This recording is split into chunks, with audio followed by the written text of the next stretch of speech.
show. So but how can we have a road show for 2026 kung wala tayong maski 5 billion dito? Maumpisahan man lang ang Davao. Because yan then Cagayan will follow.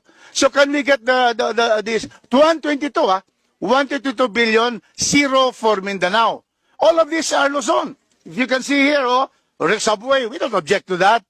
Yeah, 66 billion, you see.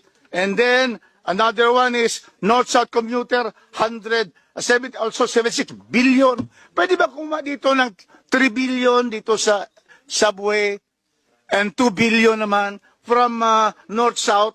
Puro tayo dito, Luzon. So kami sa Mindanao, what happens to us? We always are second-class citizen to Imperial Manila. Our budget is stated.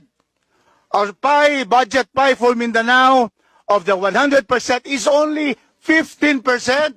And we are 26 million Mindanaonons or 22.3%.